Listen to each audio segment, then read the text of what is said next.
English Premier League shampiyona y'Abongereza igiye kuba yakomeza ku munsi wa 28 ku makipe yandi. Ku ikipe ya Arsenal yo ni ku munsi wa 29 kuko hari umunsi yari yakinye mu bihe bishize.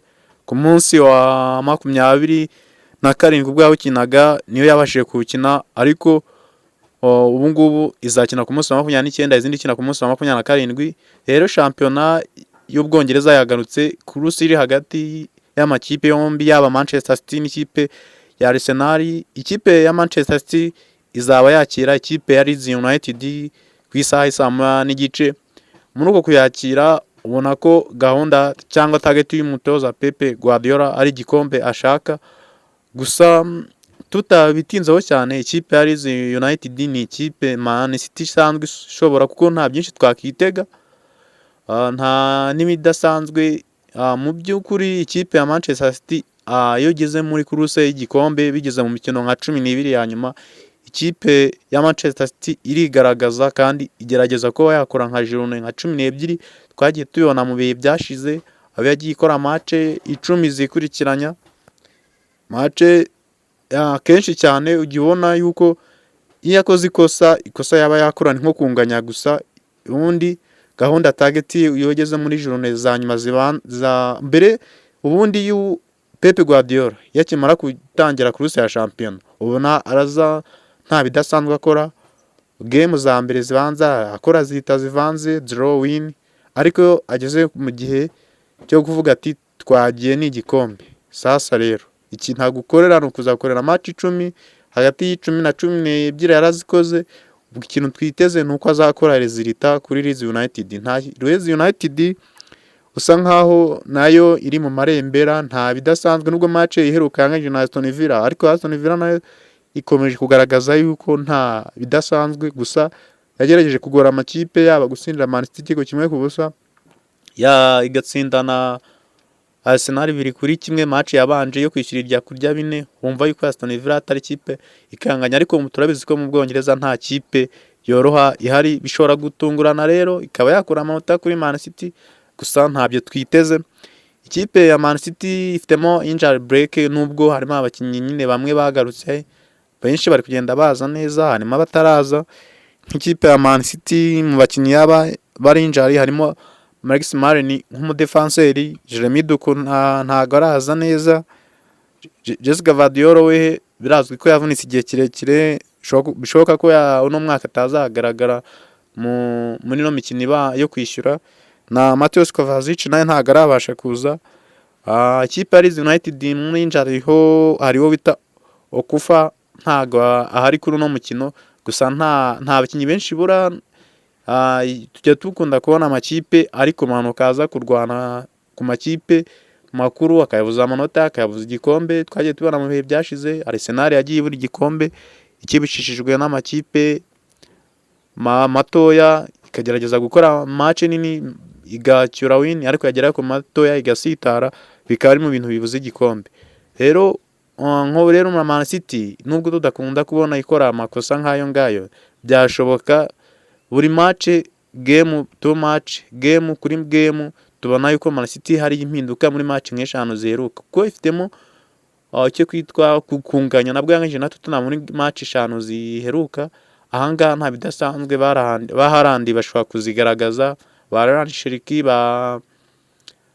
Twanesemenyo kuva muri Bournemouth, ubona ko yari impinduka cyangwa motivation yengereye mu ikipe ya Manchester City. Ndakeka abahungu ba Jose Pep Guardiola nta cyabahagarika mu gihe bari kureba igikombe. Hari ikipe Arsenal yo icyo yasabwa no kuzakora match yayo na Man City gakora match yayo, dukomeza kuri kuruse iryoshye. Gusa nk'abafana baba Man City baba Arsenal nta kindi kidasanzwe n'ukujya tubona yuko muri Premier League habamo gutungurana. Resulta zaza zaba ari draw, yaba ari lose, yaba ari win. Muri Premier League ho nta muntu ujya bizera 3 match itararangira. Ubwo rero reka tuzategereze uko bizagenda ku munsi wa journée ya 28 ariyo journée ya 29 kuri Arsenal. Ubwo inshuti zacu musabwe kuba mwakora subscribe kugira ngo tujye tubana muri ibi biganiro.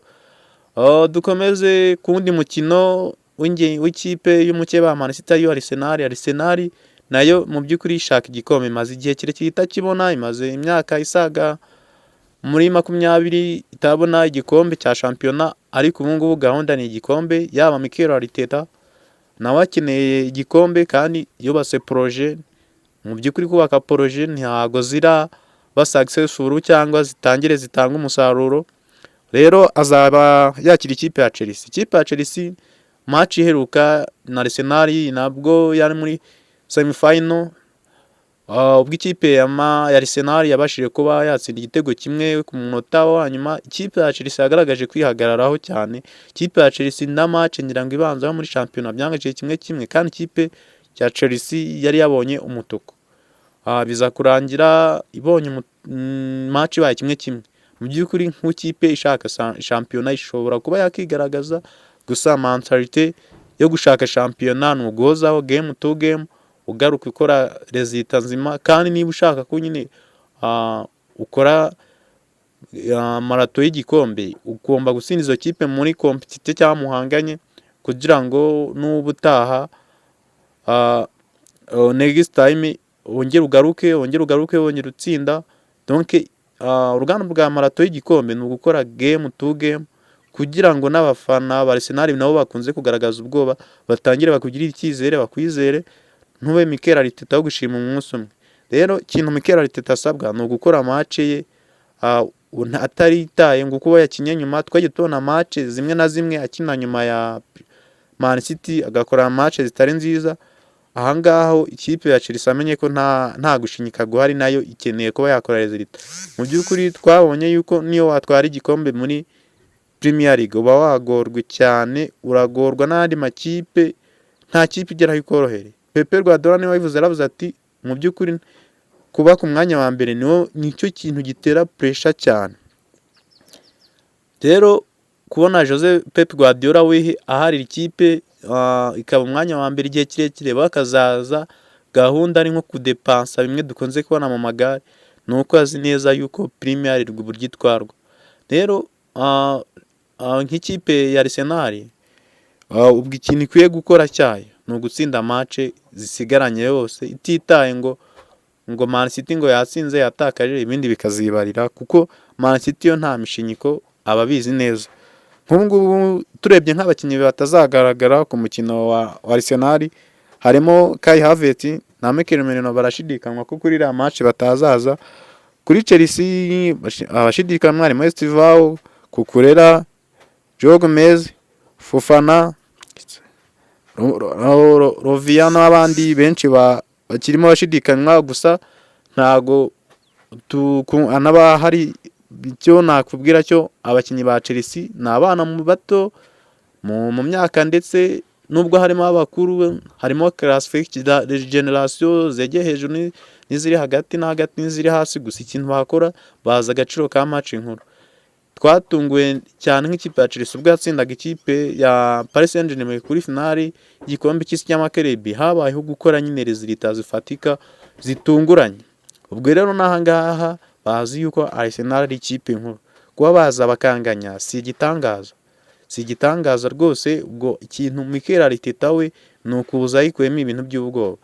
Abafana mu bihe byashize ba Arsenal bagaragaza yuko match bayitsinze, harimo n'abafana namwe batajyaga kureba match bazi ko resultat n'ubundi ziraba ari win. Ariko amakipe yo mu Bwongereza ikintu agukorera ni ukugukangamo, ukavuga ati igikombe nubwo ngikoreye nkaba nkibonye cyaramvunye. Ubwo rero ikipe ya Chelsea iragoranye cyane. Ruriya rubyiruko ikintu rwakora ni ukugutesha umutwe. Twabonye mentality y'abadefenseri ba Arsenal, Gabriel Magalhaes na William Saliba, ukuntu bahuza nta nitiriyo. Twavuga yuko tudatinya kuvuga ko mu za mbere ku isi nk'ebyiri irimo, bitewe n'ukuntu kubonamo igitego bigoye. Ariko bari abana ba Chelsea bashobora gukorera hamwe, cyangwa icyo tuzi neza yuko karite z'abakinnyi zishobora gukora different. Cole Palmer urabona ko hari ikintu afashije ikipe ya Chelsea. Rero ashobora kuza gukorera match bigatuma bibuza ikipe ya Arsenal igikombe. Ikipe ya Arsenal ntisabwa gukora ikosa niri na rimwe, kuko mu gukora ikosa ryayo bisa nka gikombe cyaba gitangiye kugenda. abafana rero ba Arsenal ikintu mwifuje nka target ni igikombe, kuko mubigenjemo gakeya igikombe mwazakibona kuri televiziyo kigenda. Naho ikipe ya Chelsea yoho nta bidasanzwe ishobora gukora, wenda ni ukunganya, kuko nko muri match nk'eshanu ziheruka ikintu ikipe ya Chelsea yaba yarakoze kuri Arsenal ni ukunganya. Nta bidasanzwe dushobora kubona, yego yayikora kuko football ni ibintu bihinduka, ishobora kuza igatsinda bikabaho, ariko abenshi batungurwa. Akenshi iriya match ishobora kuba resultat ya draw cyangwa Arsenal ikayicyura, niyo ifite amahirwe. Gusa na Chelsea nayo nk'ikipe nkuru iza agaciro ka win, ishobora kuza ikabuza Arsenal igikombe. Abafana ba Arsenal mukikorera amaboko noneho, dore ko mwigenje byagorana. Guardiola bamaze kumuhereza agasipasi kuko kuba yakugeraho, byaba birangiye, ikisigaye kwaba ari ugukaraba. Gusa nawe yakora amakosa, mwicika intege, mwikitakariza confidence. Ikintu mukwiye gukora ni ugufana, kandi ekipe yanyu imeze neza na spirit yuko mwatsinze Tottenham ibitego 4-1. Nta bidasanzwe kuko Tottenham ni ikipe musanzwe mushobora, ariko hari ikintu cyazamuye mentality, win spirit. Nk'ikipe ya Chelsea yoho match iheruka ngira ngo ari yangije 1-1. Ubona ko ikipe ya Chelsea ifite resultat zivanze muri match ziheruka. Ikipe ya Chelsea nta bidasanzwe yerekanye. Cyo navuga cyo Chelsea nubwo yazigakora resultat nziza, yaba draw yaba winning, lose yo nayo irashoboka. Kigaragara cyo Chelsea ifite resultat zivanze, ntikwiye kubatera ubwoba. Niyo mpamvu mukwiye kujya kureba match shimangira yuko mushobora kuba mwatsinda, kandi ariyo mentality yawe. Rero na Mikel Arteta numvaga yuko ashobora kugenda mu ngabo z'abasirikare mu Bwongereza, ashobora kuba zazifatisha zigaza kuganiriza abakinnyi ngo ba Arsenal kugira ngo bajye batinya adversaire. Urabona ko nk'ingabo cyangwa ibizwi nk'igisirikare tujya tubona uburyo kidatinya haduye ingenzi zayo kugira ngo babashe kubihangara. None Mikel Arteta nawe avuga ko yazitabaza kugira ngo ziganirize abakinnyi be, kugira ngo bo gutinya adversaire ubari inyuma, batinye kibashabuke ku mukino, game bayikore neza ntacyo bikanga, resultat win. Nta bidasanzwe. Gusa ikintu tugiye kubona ni marato y'igikombe iryoshye, bitewe na ekipe show bazaba baduhaye. Gusa nta byinshi byo gutindaho cyane. Ikintu twababwira cyo ni match zikomeye. Hari umunsi umwe dutegereje uzaba wadesida gutwara igikombe mu gihe zose zaba zakomeje gutsinda. Nka match ya Etihad ya Arsenal ishobora kuzadesida ugitwara noneho biri official. Gusa tubashimira mwe gukomeza kugenda mubana natwe. Ndumva ibyo twabaha kuri icyo match zihari za kuruse y'igikombe nizo resultat. Ibindi musabwa kudukurikira kugira ngo mujye bibasha kubageraho. Musabwa kwa mwakora subscribe, like, comment, kandi uzumugenza ukunda umupira sharingaho kugira ngo ibiganiro byacu bigere kure, kandi natwe tubaha amakuru mukwiriye. Sawa, murakoze.